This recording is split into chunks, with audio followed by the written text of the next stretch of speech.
Bismillahirrahmanirrahim. Assalamualaikum warahmatullahi wabarakatuh.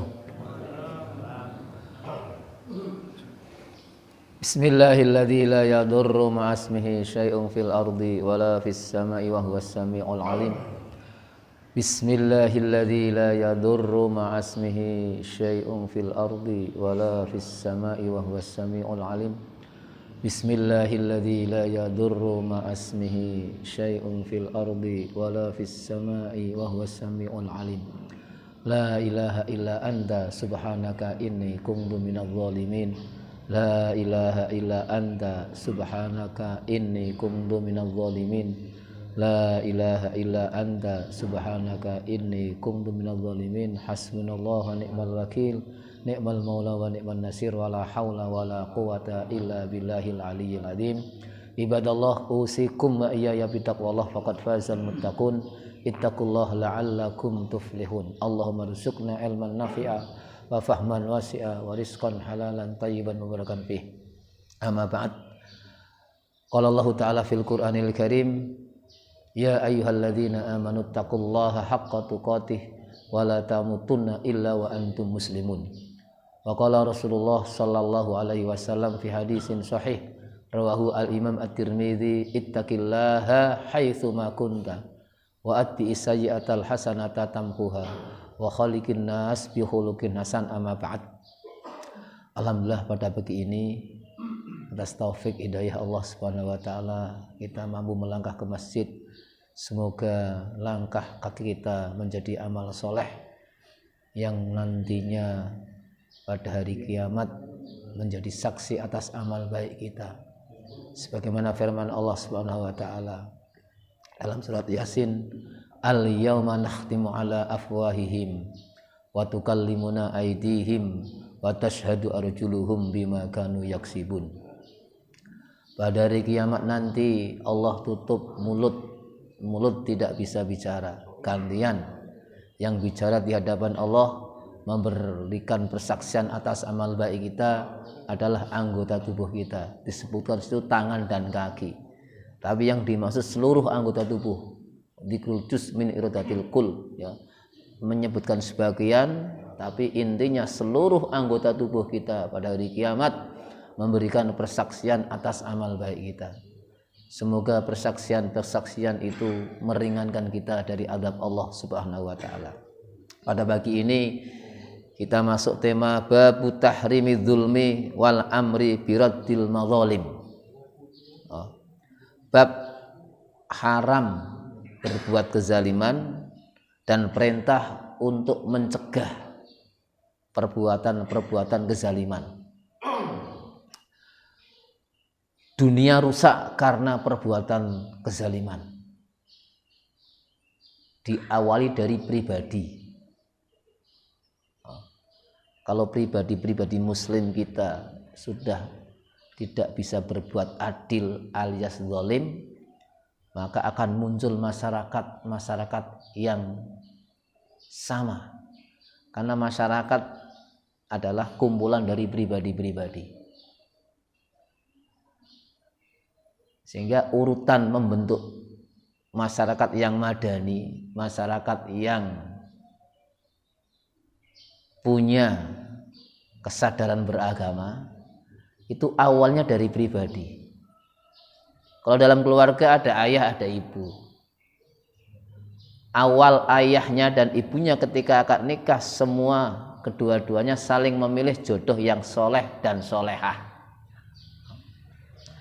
Jadi kalau sang calon suami milih istri yang calon yang soleh, yang istri milih calon suami yang soleh, akan terjadi pernikahan dua jenis manusia, laki perempuan, soleh dan solehah, jauh dari kezaliman. Setelah nikah nanti punya anak, sama karena keduanya soleh-soleh, ingin mewujudkan anak yang solehah, punya anak dua dan seterusnya. Nah, mereka hidup di tengah-tengah masyarakat. Kalau di RT ada 10 kepala keluarga, 10 rumah, satu RT itu baik-baik semua, maka akan muncul RT yang baik. Kumpulan RW ada 25 RT misalnya. Setiap RT baik-baik akan muncul satu rukun warga yang baik. Satu kelurahan ada 50 RW. Setiap RW baik-baik akan muncul satu kelurahan yang baik. Satu kecamatan ada sekian kelurahan. Setiap kelurahan baik-baik akan muncul kecamatan yang baik.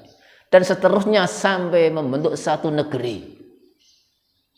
Jika negeri yang baldatun thayyibatun wa rabbun ghafur itu muncul dari pribadi-pribadi syakhsiyah yang solehah.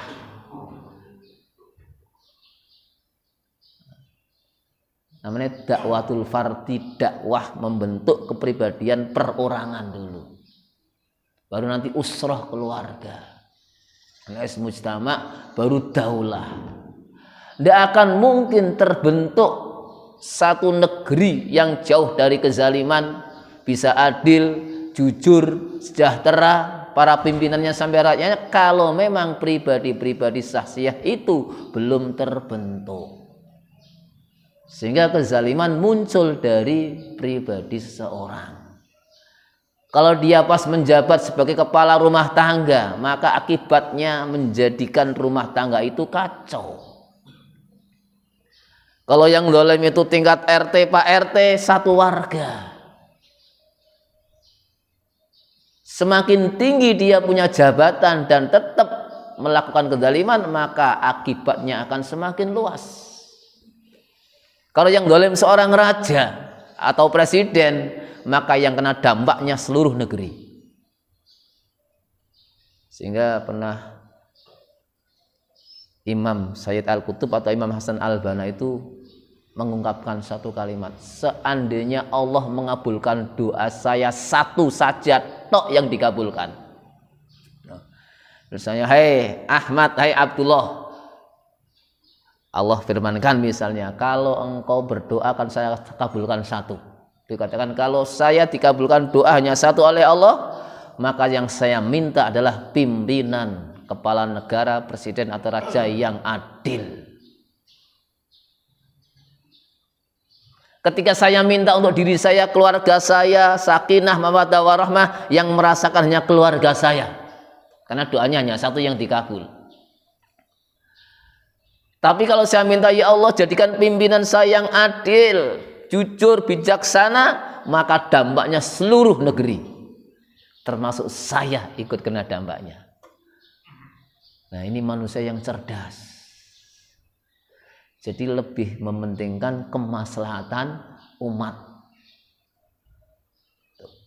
Nah, pada pagi ini mari kita sejenak 30 menit mengkaji tentang haramnya kezaliman dan perintah untuk menolak. Nyetop istilahnya itu agar kezaliman tidak terjadi.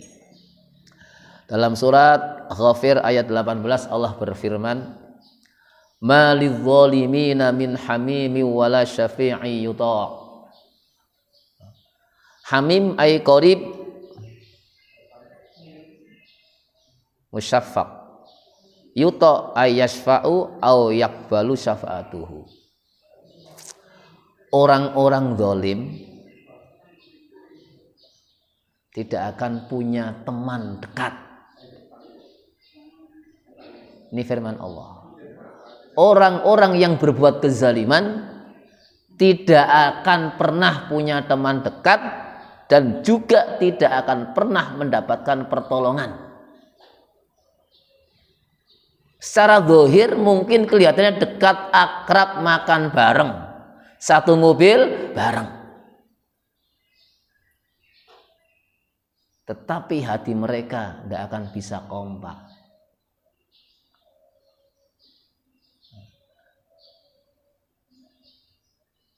Karena yang menjadikan kita bisa bersatu, kompak itu hati. Firman Allah, fa'allafa baina qulubikum fa asbahtum bi ni'matihi ikhwana. Allah menyatukan, menjadikan hati kita saling asah, asih dan asuh. Ketika hati cocok, akan muncul ucapan yang baik. Kalau hati tidak cocok, ucapannya baik, itu berarti munafik. Ya, munafik. Ketika rapat bareng-bareng tapi di belakang cerimpung kata orang Jawa ya kok. Menikung dari belakang. Di surat Al-Hajj ayat 71 Allah juga berfirman, "Wa ma lidzalimina min nasir." Kalau di atas tidak akan pernah punya teman yang akrab. Kalau di sini tidak akan pernah mendapatkan pertolongan. Siapa An-Nasir? Huwallah. Allah sekali-kali tidak akan pernah memberikan pertolongan kepada orang-orang yang zalim. Sekalipun secara zahir kelihatannya dia kuat karena semuanya kompak dalam kezaliman, tapi pasti akhirnya akan terbuka. Dan kezaliman itu hancur. Karena kezaliman bagian dari kebatilan. Di surat Al-Isra Allah berfirman, "Ja'al haqqu wa zahaqal batil, innal batila kana zahuqa." Ketika hak datang, maka batil harus minggir, hancur. Karena memang kebatilan itu harus hancur. Tidak akan bisa tegak selamanya. Sejarah membuktikan sejak zaman dulu para nabi, pemusuh-musuh nabi mulai dari Qarun, Namrud, Raja Fir'aun, mereka kelihatannya hebat, seluruh rakyat tunduk dengan otoriternya, tapi akhirnya hancur semua. Sampai hari ini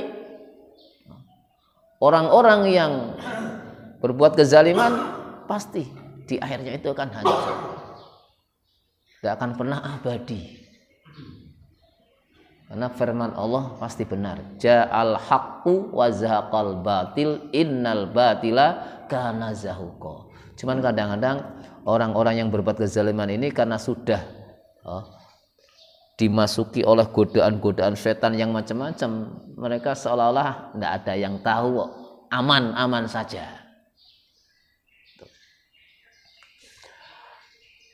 Hadis yang pertama an Jabir radhiyallahu anhu anna Rasulullah sallallahu alaihi wasallam qala ittaqudz zulma fa inna dzulma dzulumatun yaumal qiyamah wattaqus suhha fa innas suhha ahlaka man kana qablakum hamalahum ala an safaku dima'ahum wastahallu maharimahum, rawahu Muslim. Pesan pertama, jauhilah kezaliman, takutlah kamu akan perbuatan zalim, sehingga jauhi. Ittaqu aihdharu wajtanibu, tinggalkan jauh-jauh kezaliman. Az-zulmu huwa fil lughah wa usy' fi ghairi mahallih. Secara bahasa, zalim itu meletakkan sesuatu bukan pada tempatnya. Jadi ora pas. Mosok picis yo ning sikil, iki berarti ndak pas.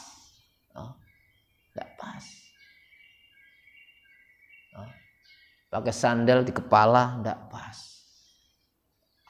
Itu secara bahasa. Secara istilah yang menjadi pedoman kita, mujawazatul haddi wa adamu isalil ghair ila haqqihi, melampaui batas.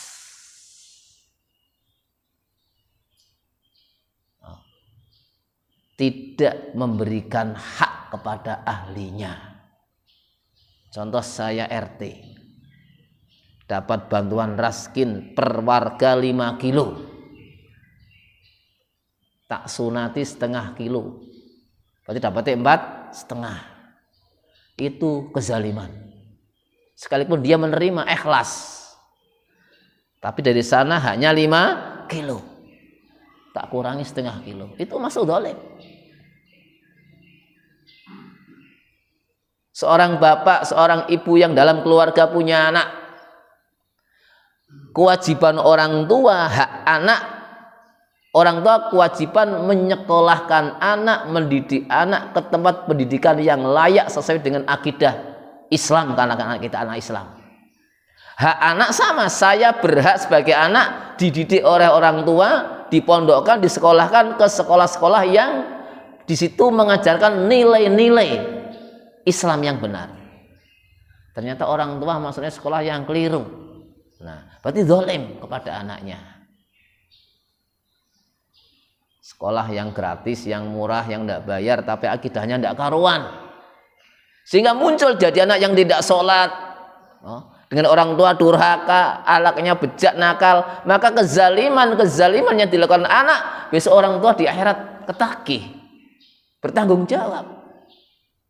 Kenapa? Salah menyekolahkan, mendidik anak. Itu zalim. Seorang ibu yang dapat jatah uang nafkah harian sehari misalnya 50.000 untuk kebutuhan belanja dapur, ternyata dialihkan tanpa seizin suami. Kadang-kadang malah ngumpet-ngumpet ngene bojoku ngerti kok disengeni iki ya kok. Nah, untuk apa? Misalnya untuk beli kerudung, untuk beli apa yang tidak ada izin dari suami, karena itu untuk belanja, maka maksudnya kezaliman, penyimpangan dari instruksi awal amanah itu. Ketika saya dilantik sebagai RT, sebagai lurah, kepala desa, sebagai camat, bupati, wali kota, atau presiden, atau menteri, atau jabatan apapun, saya dilantik dengan mengatasnamakan wallahi, demi Allah, dengan bahasa Indonesia. Saya siap melaksanakan amanah saya sebagai kepala ini itu dan seterusnya. Pada saat saya menjabat, saya tidak amanah, maka termasuk saya berbuat kezaliman. Jadi zalim itu di mana-mana ada.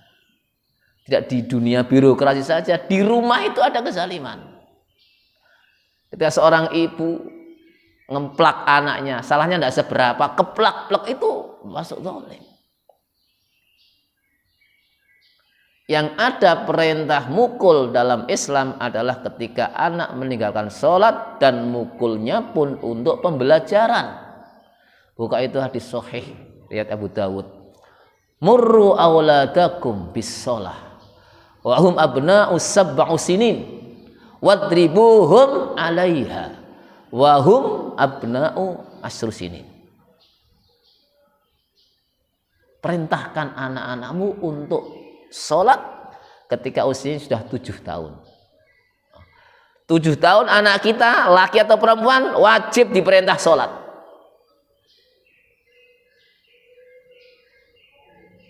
Karena sholat ada ilmunya, wudunya harus benar, tahu air suci, sholatnya, rukuknya, bacaan-bacaannya. Maka sebelum 7 tahun, pastikan anak kita sudah dididik tentang ilmunya sholat. Sehingga masuk 7 tahun sudah bisa sholat dengan benar.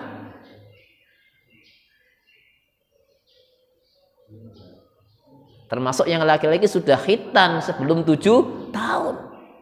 Karena di dalam syarat sahnya sholat, suci badan, pakaian dari najis. Ketika anak usia 7 tahun laki-laki belum khitan, di jasad badannya ada najisnya yang ada di alat kelamin, sehingga sholatnya tidak sah. Maka orang tua punya kewajiban menghitankan anak laki-laki sebelum 7 tahun. Dan ilmu sholatnya ting beres. 7 tahun le sholat, sudah beres sholatnya. Lihat berikutnya, wadribuhum 'alaiha. Ketika anak sudah 10 tahun kok tidak sholat, boleh dipukul. Untuk apa? Pembelajaran bahwa sholat itu penting. As-sholatu imaduddin. Kalau dibiarkan separa si bocah, maka orang tua telah berbuat kezaliman kepada anaknya. Karena kewajiban orang tua yang lurus amanahnya apa? Menyuruh anak untuk sholat. Ternyata tidak, malah dibiarkan tidur, kasihan, masih pagi ya. Jadi anak yang sudah 7 tahun subuh harus diopyak-opyak. Bagaimana caranya? Setiap orang tua bapak harus tahu bagaimana model anak saya agar bisa bangun subuh. Jangan tinggal ke masjid tok, ngaji pulang jam 6 nanti masih tidur ngorok, naudzubillah min dzalik. Kalau anak sudah gede-gede ya tidak masalah, apalagi ya ketika masa kecilnya sudah dididik dengan baik, nikmat. Nikmat. Jadi ketika itu adil, amanah dengan apa yang kita emban dalam keluarga kok anaknya baik-baik, setiap kebaikan yang muncul dari anak, maka dengan keadilan amanah itu orang tua mendapatkan pahala yang mengalir, namanya amal jariyah, waladun soleh, doa yang dipanjatkan anak, amal soleh yang dikerjakan anak, orang tua pasti mendapatkan bagian. Karena itu bagian dari amanah orang tua mendidik dengan keadilan, dengan kebaikan. Tapi kalau yang muncul tadi penyimpangan dan zalim, muncul anak-anak yang salah, maka orang tua akan mendapatkan bagian dosanya. Karena itu kesalahan orang tua, salah asuh. Tinggalkan kezaliman. Fa inna dzulma dzulumatun yaumal qiyamah. Kezaliman itu menjadi kegelapan pada hari kiamat. Kita tahu di surat Ibrahim Allah berfirman, yauma la yanfa'u malun wala banuna illa man atallaha biqalbin salim. Di hari kiamat nanti harta, pangkat, jabatan semuanya tidak akan mampu memberikan pertolongan, tidak punya manfaat. Mungkin sekarang hebat punya jabatan ini itu, bisa ngomong sakdet saknyet. Besok di akhirat semuanya tidak akan bisa bicara kecuali hati yang salim, akidah yang lurus, bisa berbuat adil, jauh dari kezaliman-kezaliman. Yang kedua, perintah hadis tadi, wattaqus suhha. Fa inna suhha ahlaka man kana qablakum.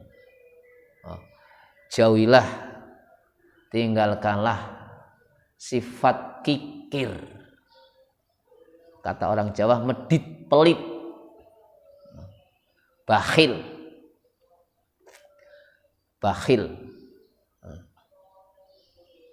Jauhi. Orang-orang dulu rusak, hancur karena bakhil. Dengar kisahnya siapa yang zaman Nabi yang kayak itu? Korun, Pok. Benar, Pok? Korun karena kebahilannya ditelan oleh bumi. Itu bahasanya khawasyafa. Itu ambles, ditelan set. Jadi buminya buka, dia masuk belang. Bukan gempa. Semakin pak ditarik, semakin kencang mengisor, hilang.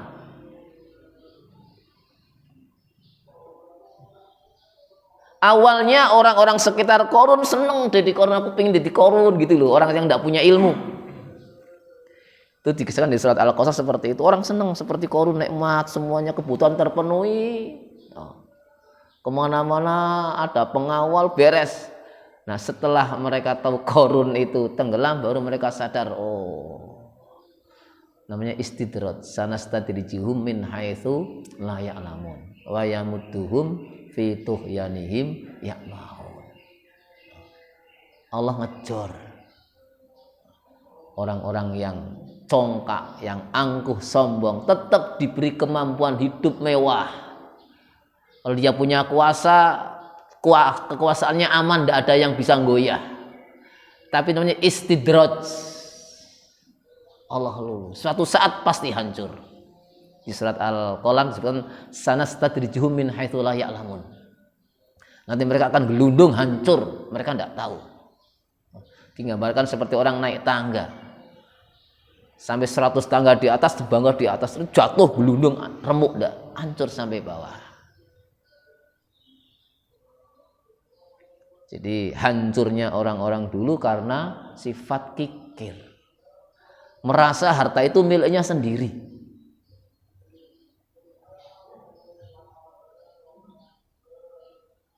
Ini sing gawat. Sehingga ketika ada orang yang minta bantuan, datang minta sumbangan, Kita melihat orang yang butuh, kadang-kadang cuek, salahnya sendiri tidak mau kerja. Seolah-olah mulai kita semangat kerja, nabung ya banyak, wajar. Tidak itu. Allah ciptakan dalam kehidupan itu berpasang-pasangan. Ada kaya, ada miskin, ada laki, ada perempuan, ada malam, ada siang. Untuk apa? Lita'arofu, kenal mengenal. Oh, saya kenal sama A. Kelihatannya tidak kerja ini beberapa hari karena sakit, anaknya banyak. Saya punya kelebihan, bantu. Bukan kenal mengenal secara fisik tok, kenal A, B, tapi batinnya juga kuat hubungannya.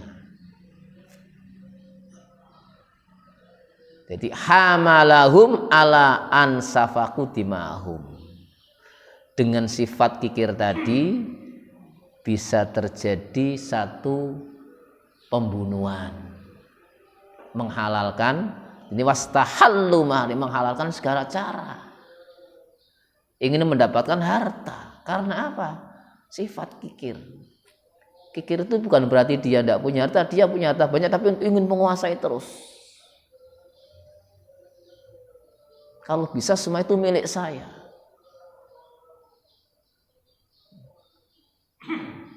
Kebutuhan terpenuhi, semuanya sudah ada tapi tetap ingin memiliki, menghalalkan. Sehingga biasanya orang yang kikir akan kemasukan sifat tamak. Tamak itu bahasa Arab, di Indonesia kan bahasa Arabnya toma. Nah, ketika tamak masuk akan muncul sifat lagi hubbud dunya. Kemudian ada 8 sifat tercela yang wajib kita jauhi. Hubbud dunya, toma, itibaul hawa, ujub, riya, takabur, hasad, sum'ah. Ini penyakit 8 yang merusak dunia. Sampai orang tua tega membunuh anaknya karena tadi hubbud dunya. Membakar istrinya karena hubbud dunya. Orang lera, korupsi, nipu orang, macam-macam itu karena hubbud dunia. Di mana-mana rusak peradaban karena hubbud dunia. Sehingga obatnya zuhud. Itu sifat terpuji juga sama 8. Zuhud, qanaat, sabar, tawakal, mujahadah, ridho, syukur, ikhlas.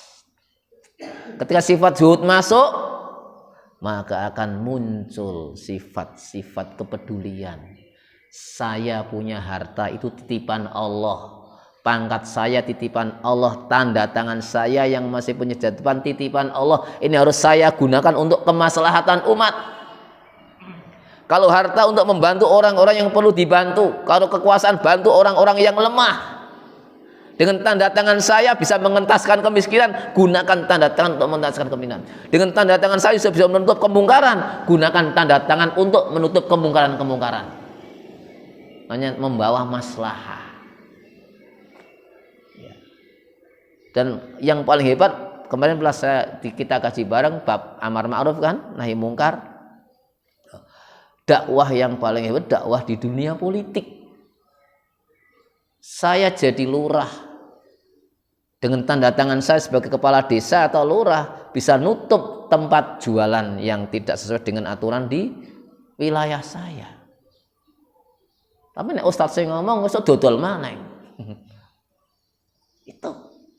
Apalagi sampai jadi Kapolri, sampai jadi presiden. Enak. Enggak usah geger-geger banyak ngomong, tanda tangan rerek, suratnya dibawa, segel tutup, selesai. Sehingga kita perlu wajib memilih pimpinan-pimpinan, calon-calon anggota dewan yang baik. Ketika anggota yang kita pilih baik, mereka rapat, yang dirapatkan yang baik akan muncul undang-undang regulasi yang baik. Kalau tidak, yang terjadi kehancuran dan kehancuran. Jadi nano pilihan umum pilih pimpinan yang baik. Jangan asal ngene duit tok. Itu sampai ke sana. Kalau sudah berbuat zalim itu menghalalkan segala cara. Yang penting tujuan saya berhasil. Nek perlu kebohongan-kebohongan, ketidakwajaran semuanya ditutup, dipoles. Dengan istilah orang sana pencitraan. Dan itu yang menakutkan. Nah, di mata Allah itu terang benderang besok akan dibuka. Kalau kita kembali ke surat yang pendek, wa may ya'mal mithqala dzarratin khairan yarah, wa may ya'mal mithqala dzarratin syarran yarah. Kezaliman adalah syarran. Kelihatan. Oh ya Allah, ternyata sudah sekian banyak kezaliman-kezaliman. Kalau sudah menghalalkan cara, menghalalkan segalanya demi yang ia inginkan, kadang-kadang munculnya hukum rimba. Yang salah selamat aman, yang benar masuk penjara. Kalau demikian adanya, sudah hukum Allah tidak tegak. Kalau tidak tegak, tinggal tunggu kehancuran. Niku. Kehancuran siapa? Kehancuran umat. Karena siapa? Ulah perbuatan manusia. Jadi bahasa kami laha makasabat wa 'alaiha maktasabat. Itu bahasa Quran. Ketika Anda, Bapak, kita, rakyat, manusia berbuat kebaikan, maka manfaat kebaikan itu untuk dirinya sendiri. Berbuat kesalahan, ya rasakan akibatnya. Bukankah Allah berfirman di surat Al-Isra, in ahsantum li anfusikum. Ahsan itu tidak berbuat zalim, berbuat baik. Nek zalim asaktum, menane wa in asaktum falaha. Ketika kamu berbuat kebaikan, maka kebaikan itu yang memetik hasilnya, manfaatnya untuk kamu. Sebaliknya berbuat kejahatan, kezaliman, kebiadaban, kecurangan dan seterusnya, maka akibatnya kamu yang merasakan. Kalau kamu seorang pimpinan, maka rakyatmu akan merasakan. Kalau kamu seorang bapak rumah tangga, ibu rumah tangga, maka satu keluarga akan merasakan akibatnya.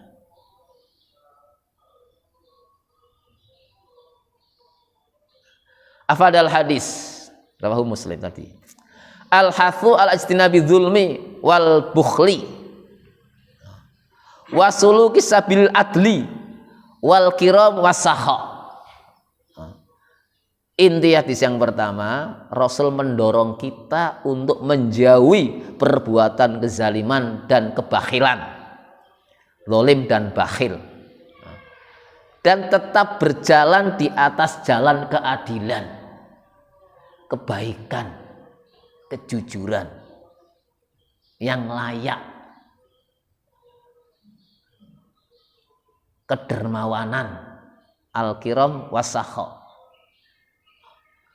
Dua sifat ini, bakhil dan sakha, bakhil kikir, sakha dermawan atau kiram, tidak bisa temu, tidak bisa bareng. Ketika saya imdad punya sifat kikir, bakhil, maka sifat sakha saya keluar, tidak mau dalam hati saya. Jejeran gentenan tidak. Ketika sifat sakhoknya masuk, sifat dermawannya masuk, maka yang bakhil keluar.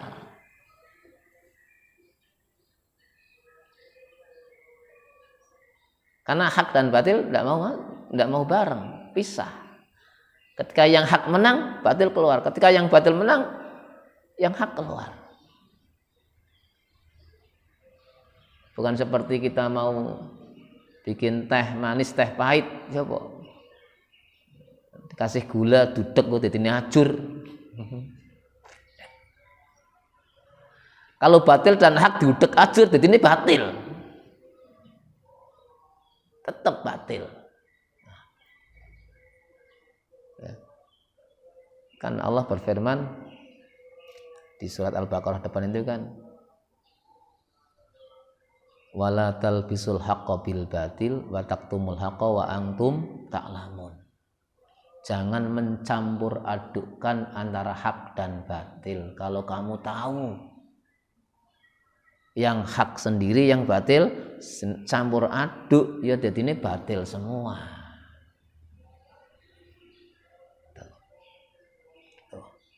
Yang kedua, az-zulmu minadz-dzunub al-kabirah allati taj'alu fa'iluha fi kurbatin syadidah wa iqabin alim yaumal qiyamah.